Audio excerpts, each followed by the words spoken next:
ETV YouTube channels లో మీ వ్యాపార ప్రకటనల కోసం ఈ నంబర్కి కాల్ చేయండి.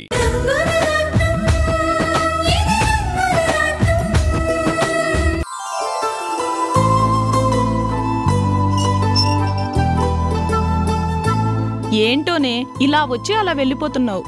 లంచ్ అయ్యే వరకు ఉండొచ్చు కదా. మమ్మీ రమ్మని ఫోన్ చేసింది కదా, మరోసారి వస్తానులే. సరే.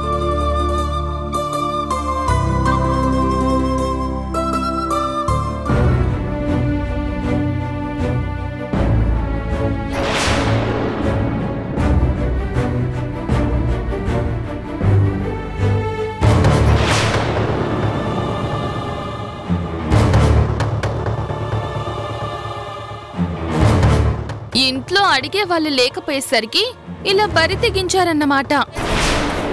పిచ్చి పిచ్చిగా మాట్లాడితే పళ్ళు రాలగొడతాను. పళ్ళు రాలగొట్టాల్సింది నీకు. పెళ్ళైన భార్య భర్తలు కూడా మీలా చట్టపట్టాలేసుకొని తిరగరు. అదేంటే, వాళ్ళెవరో నీకు తెలుసా? ఎందుకు తెలీదు? బాగా తెలుసు. ఈవిడ గారు గోపి అక్క. తనేదో దేవతలాగా ఫీల్ అయిపోతూ ఉంటుంది. ఈవిడ బాధ భరించలేక గోపి నేను బయటకొచ్చేసి మా అమ్మ వాళ్ళ ఇంట్లో ఉంటున్నాం.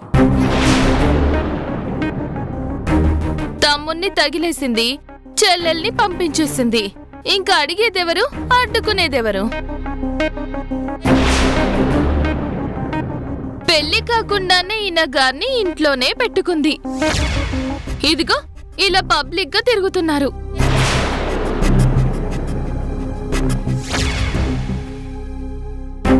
ఇలాంటి వాళ్ళ వల్లే కదా సమాజం పాడవుతుంది. చూడు సుష్మా, మీరు ఆగండి. సమాధానం నేను చెప్తాను. నీతులు మంచివాళ్ళు చెప్తే వినడానికి బాగుంటుంది సుష్మా, కానీ నీలాంటి దయ్యాలు చెప్తే వినడానికే చాలా చిరాగ్గా ఉంటుంది. మాటలు మర్యాదగా రాని. నువ్వు మర్యాదగా మాట్లాడితే నేను మర్యాదిచ్చే మాట్లాడేదాన్ని. ఆయన నేను ప్రేమించుకుంటున్నామని ప్రపంచానికి తెలుసు. మేమిద్దరమే ఆ ఇంట్లో ఉండటం లేదు. మా అమ్మ, వాళ్ళ అమ్మ నాన్న కూడా ఉంటున్నారు. మేము బంధాన్ని పెంచుకుంటున్నాం, అంతేకాని బరి తెగించి తిరగడం లేదు. నీలాగా మీ అమ్మలాగా కుటుంబాలని విడదీయడం లేదు కదా. గోపిని నేను ఇంట్లో నుంచి పంపించానని చెప్తున్నావు కదా. గోపిని ఇంట్లో నుంచి పంపించకపోతే వాడి జీవితాన్ని నాశనం చేస్తానని చెప్పింది నువ్వు, మీ అమ్మే కదా.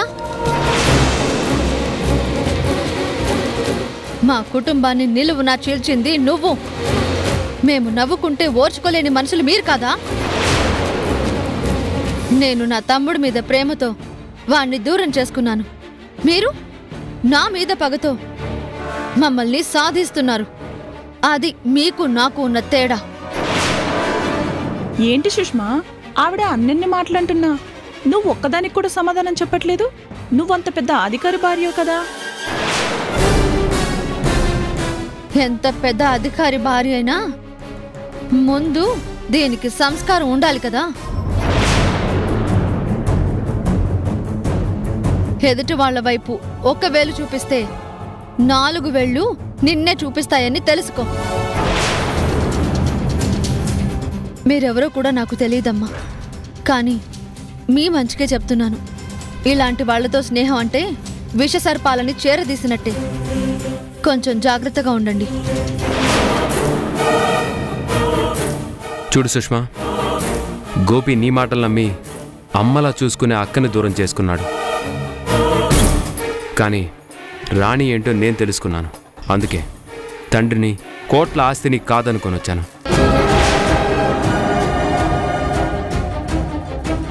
రాణి మంచి మనసుకి చేరదీయటమే తప్ప మోసం చేయటం రాదు. పదరాణి.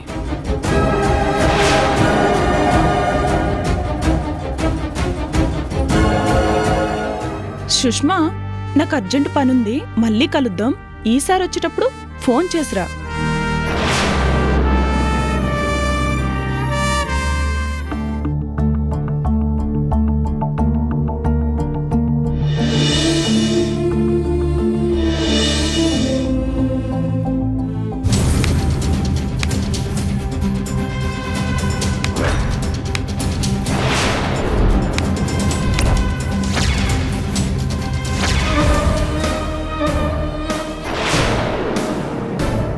ఏంటి సీత, కన్నీళ్లు ఆగడం లేదా? పోలీస్ స్టేషన్లో ఉన్నందుకే నువ్వు ఇంతలా ఏడిస్తే రేపు జైలు జీవితం ఇంతకన్నా భయంకరంగా ఉంటుంది. అక్కడ నువ్వు తట్టుకోలేవు. అసలే ఎండాకాలం, పైగా ఫ్యాన్లు కూడా ఉండవట. ఆ వేడికి పువ్వు లాంటి దాని వాడిపోతావు.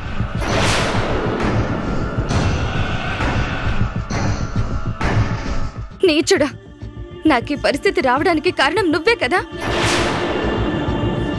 పరస్త్రీ మీద వ్యామోహం పెంచుకున్నవాడు ఎవ్వడూ బాగుపడలేదు. అది ఒకప్పుడు సీత, ఇది కలికాలం. నాలాంటి రాక్షసులకి కలిసొచ్చే కాలం. కావాలంటే నువ్వే చూడు, నిన్ను కోరుకున్న నేను బయట హాయిగా ఉన్నాను. నా కోరిక తీర్చకుండా నిప్పులా ఉన్న నువ్వు చేయని తప్పుకు నిందితురాల్లా స్టేషన్లో ఉన్నావు.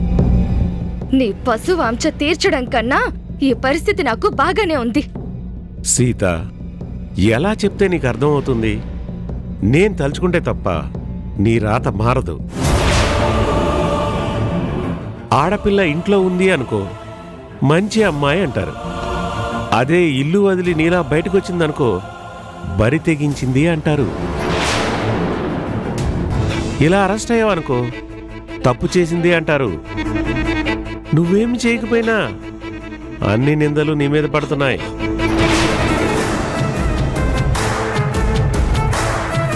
అదే నా కోరిక తీర్చావనుకో, నీ మీద ఏ నిందా ఉండదు. మెడికల్ షాప్ వాడితే తప్పు, నువ్వు నిప్పు అని చెప్పి నిన్ను బయటికి తీసుకొచ్చేస్తాను. అప్పుడు నీకు ఇష్టమైన కళ్యాణ్తో వాళ్ళింట్లోనూ, నాకిష్టమైన నువ్వు నాతో హాస్పిటల్లో ఉండు. ఏ ప్రాబ్లం ఉండదు. గుట్టుగా సాగిపోయేదాన్ని ఎందుకు సీత ఇంత కాంప్లికేట్ చేసుకుంటావు? ఇంకొక్క మాట మాట్లాడావంటే చెప్పుతో కొడతాను.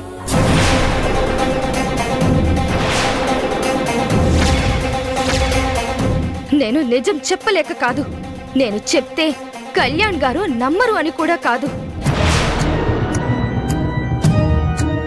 నేను నోరు విప్పాను అంటే నా ప్లేస్లో నువ్వుంటావు, నీ ప్లేస్లో నేనుంటాను. ఆ సంగతి నాకెప్పుడో తెలుసు. మరి అన్నీ తెలిసిన దానివి మౌనంగా సెల్లో ఎందుకున్నావు? సైలెంట్గా ఎందుకు ఏడుస్తున్నావు? నాకు నీడనిచ్చిన మనిషి మీద నింద పడకూడదు అని. ఎంతో మంది ప్రాణాలు కాపాడుతున్నా ఆ హాస్పిటల్ మీద మరక పడకూడదు అని. నాలాంటి ఒక సిస్టర్ తప్పు చేసింది అంటే అది నా తెలివి తక్కువతనమని వదిలేస్తారు. అంతేకాని హాస్పిటల్ గురించి ఎవ్వరూ మాట్లాడుకోరు. కానీ ఆ హాస్పిటల్లోనే ఒక మృగం ఉంది అని తెలిస్తే నీతో పాటు డాక్టర్ వృత్తినే తప్పు పడతారు. మంచి మనిషి అయిన కళ్యాణ్ గారు కూడా ఆ నిందకి బలవుతారు.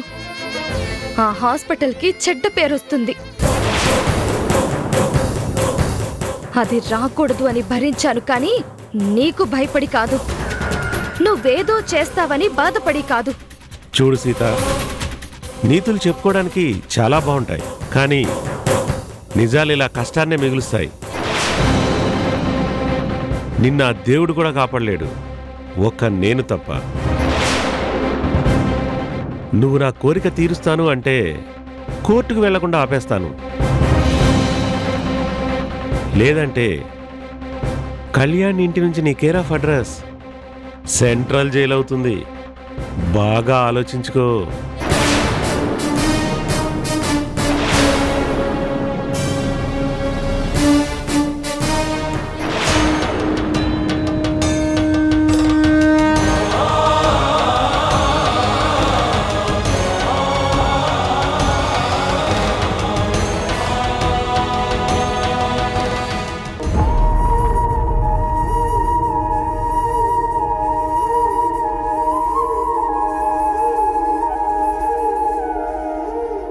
వర్ష, రాత్రంతా నువ్వే కల్లో ఉన్నావు. పొద్దున్నుంచి నువ్వు నాకు బాగా గుర్తొస్తున్నావు. నువ్వేమైనా ఇబ్బందుల్లో ఉన్నావేమో అని నా మనసుకి పదే పదే అనిపిస్తుంది. కళ్యాణ్తో నీ గురించి అడుగుదాం అనుకుంటూనే ఈరోజు పనుల్లో బిజీగా ఉండి అడగలేకపోయాను. కానీ వెంటనే నిన్ను చూడాలని, నీతో మాట్లాడాలని అనిపిస్తుంది వర్ష.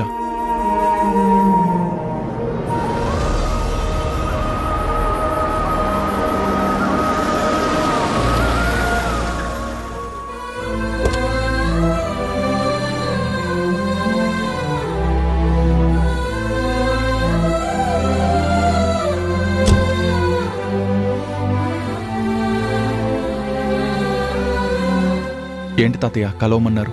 నీతో చాలా మాట్లాడేది ఉందయ్యా. టెండర్ మీకే ఓకే అయింది కదా, ఇంకా మాట్లాడడానికే ఉంది. నేను మాట్లాడాలనుకున్నది కట్టబోయే హాస్పిటల్ గురించి కాదయ్యా, నా మనవరాలి జీవితం గురించి. మీ మనవరాలి జీవితం గురించి నాతో మాట్లాడడానికే ఉంటుంది. తన జీవితం నువ్వు కాబట్టి నీతోనే మాట్లాడాలి. తనతోనే నువ్వు జీవించాలి కాబట్టి అర్థం చేసుకోమని చెప్తున్నానయ్యా. పెళ్లి బంధానికి విలువిచ్చి నిన్ను సర్దుకుపోమని చెప్తున్నాను. సంసారం అన్నాక ఏవో చిన్న చిన్న గొడవలు వస్తూనే ఉంటాయి కదా, దాన్నే పట్టుకొని కూర్చుంటే ఏ భార్యాభర్తలు కలిసి ఉండలేరు. భర్త వైపు తప్పుంటే భార్య క్షమించాలి, భార్య తప్పు చేస్తే భర్త గుండెలో పెట్టుకోవాలి. అప్పుడే సంసారం సాఫీగా సాగుతుంది, జీవితం అనే వనం విరబూస్తుంది. మీరు చెప్పినవన్నీ పెద్దలు కుదిర్చిన పెళ్లిలోనూ ప్రేమించి పెళ్లిళ్ళు చేసుకున్న వాళ్లకు వర్తిస్తాయి. ప్రేమించి పెళ్లి చేసుకున్న వాళ్ళకి ప్రేమించుకున్నారు కదా సర్దుకుపోండి అని చెప్తారు, అంతవరకు కరెక్ట్. ఇంకా పెద్దలు చేసిన పెళ్ళైతే ముందు ఒకరికొకరు పరిచయం ఉండదు కాబట్టి సమస్యలు ఎదురైతే పరిష్కరించుకోమని, జీవితాన్ని సరిదిద్దుకోమని చెప్తారు, అది కరెక్టే. కానీ మోసం చేసి పెళ్లి చేసుకున్న మనిషిని క్షమించమని ఎలా చెప్తారు? ఏమని అర్థం చేసుకోమని చెప్తున్నారు? మనసుని చంపుకొని కలవాలా? మనసే లేకుండా బతకాలా? మనసులు కలిస్తేనే కదా తాతయ్య మీరన్నట్టు జీవితం విరబూస్తుంది, ఆనందంగా ఉంటుంది. మనసే లేని చోట సమాధులు ఉంటాయి కానీ సంసారం ఎలా ఉంటుంది? అది కాదయ్యా, సమంత చిన్నపిల్ల, తెలుసో తెలియక ఈ నాటకం ఆడింది. తను నిన్ను ప్రేమించింది, నువ్వెక్కడ దూరం అయిపోతావోనని ఇదంతా చేసిందయ్యా. అంతేకాని నా మనవరాలు నిన్ను మోసం చేయాలనుకోలేదు, నీతో బ్రతకాలనుకుంది. అందుకే ఇంతలా అడుగుతున్నాను.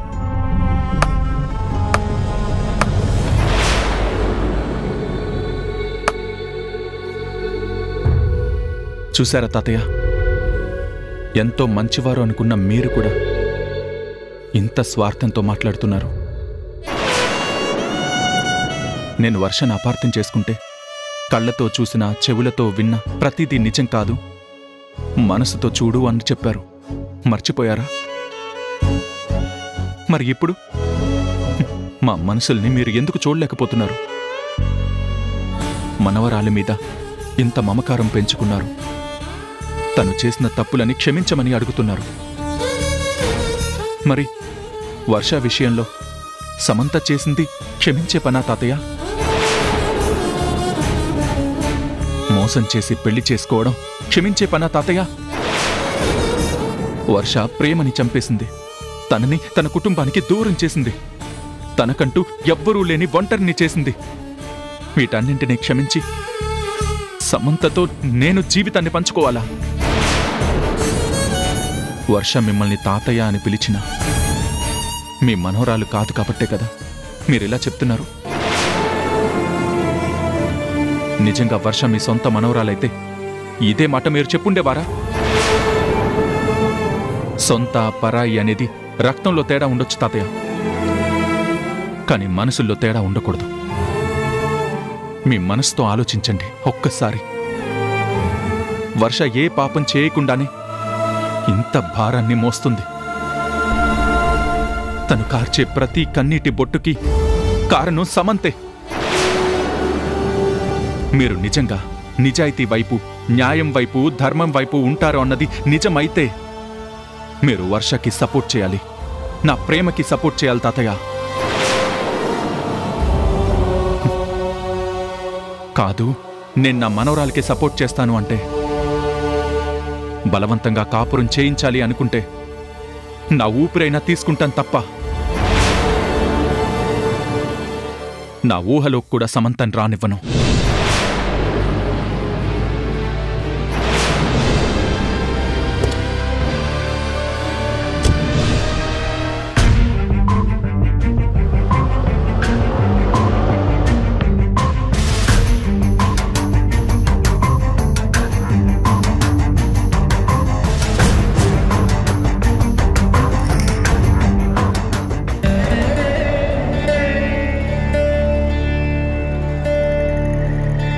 ఏంటమ్మా ఇది?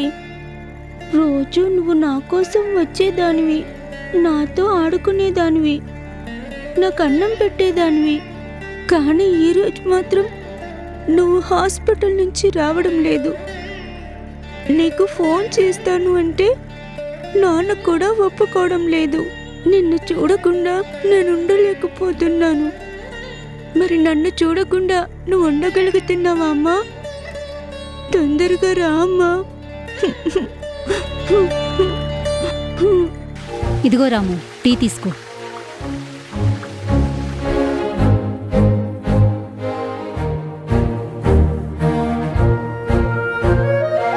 తులసమ్మ, నిన్నొక మాట అడగొచ్చా? ఏంటి రాము? ఉదయం నుంచి చూస్తున్నాను, సీతమ్మ కనిపించటం లేదు. పాపం ప్రియ అమ్మేదని అడిగితే అయ్యగారు సరైన సమాధానం చెప్పట్లేదు. నువ్వేమో మౌనంగా ఉండిపోయావు. సీతమ్మ ఇల్లు వదిలేసి వెళ్ళిపోయిందా? నీకు ఈ విషయం తెలీదా రాము? సీతమ్మ అరెస్ట్ అయింది. తనిప్పుడు పోలీస్ స్టేషన్లో ఉంది. అవునా? ఎందుకు? నిన్న రాత్రి హాస్పిటల్కి వెళ్ళింది కదా, అక్కడ ఒక పేషెంట్కి సీరియస్ అయిందంట. అయ్యగారు ఒక మందివ్వమంటే సీత ఇంకొక మంది ఇచ్చిందంట. దాంతో పేషెంట్ ప్రాణాల మీదకొచ్చింది. వాళ్ళు 2 టౌన్ పోలీస్ స్టేషన్లో కంప్లైంట్ పెడితే పోలీసులు అరెస్ట్ చేసి తీసుకెళ్లారు. అవునా? సీతమ్మ ఎలా చేసిందంటే నేను నమ్మలేకపోతున్నాను. నువ్వే కాదు, అయ్యగారు కూడా నమ్మటం లేదు. ఎవ్వరికీ నమ్మకం కుదరట్లేదు. కానీ జరిగింది కదా. ప్రియకి సీతమ్మంటే ఎంత ఇష్టమో మనందరికీ తెలుసు. అమ్మా అమ్మా అంటూ సీతని ఒక్క నిమిషం కూడా వదలదు ప్రియా. ఇప్పుడు సీత పోలీస్ స్టేషన్లో ఉందంటే ఆ చిట్టి తల్లి తట్టుకుంటుందా? అందుకే అయ్యగారు ఈ విషయం ఎవరితో మాట్లాడద్దు, ప్రియకి ఈ విషయం తెలియనివ్వద్దు అని చెప్పారు.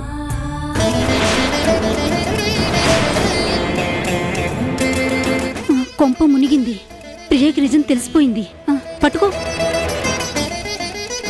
శ్రీను, కార్తీ. ఎక్కడికమ్మా? ముందు కార్తీ, చెప్తాను. సరేనమ్మా, కూర్చో.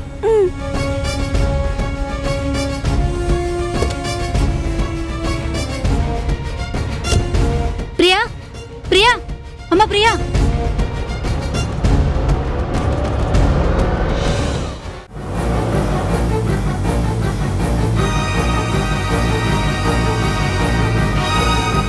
ఇప్పుడైనా చెప్పమ్మా, ఎక్కడికి? నీకు 2 టౌన్ పోలీస్ స్టేషను ఎక్కడుందో తెలుసా? పోలీస్ స్టేషన్ కా? ఎందుకమ్మా? మీరందరూ కలిసి మా అమ్మ పోలీస్ స్టేషన్లో ఉన్న విషయం నా దగ్గర దాచారు. అమ్మ హాస్పిటల్లో ఉందని అబద్ధం చెప్పారు. నేను వెంటనే అమ్మని చూడాలి. నువ్వు పోనీ. అది కాదు తల్లి, ముందు విషయం నాన్నకు చెప్దాం.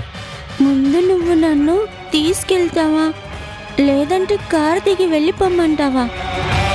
సరే సరేమ్మా, తీసుకెళ్తాను.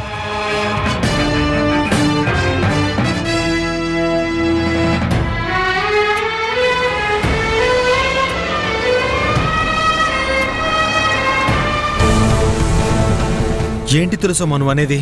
అవును బాబు, సీత గురించి తోటమాలి అడిగితే పొరపాటున నోరు జారాను. నా మాటలు ప్రియా వినేసింది.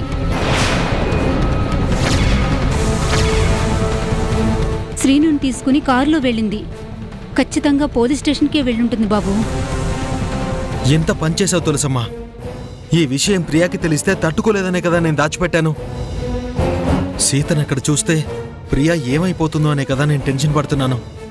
క్షమించండి బాబు, అసలు ఇలా జరుగుతుందని నేను అనుకోలేదు. సరేలే, నేను చూసుకుంటాను.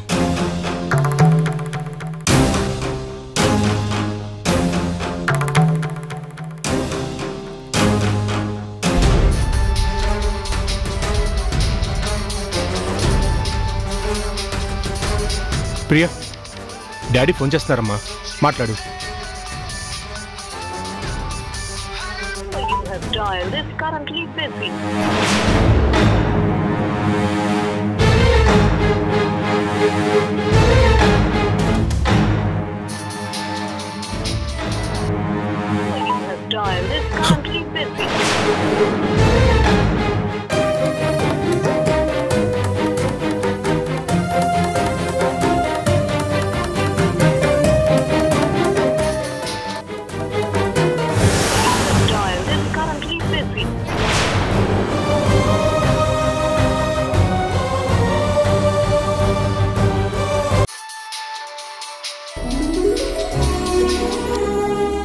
వీరయ్య చెప్పు.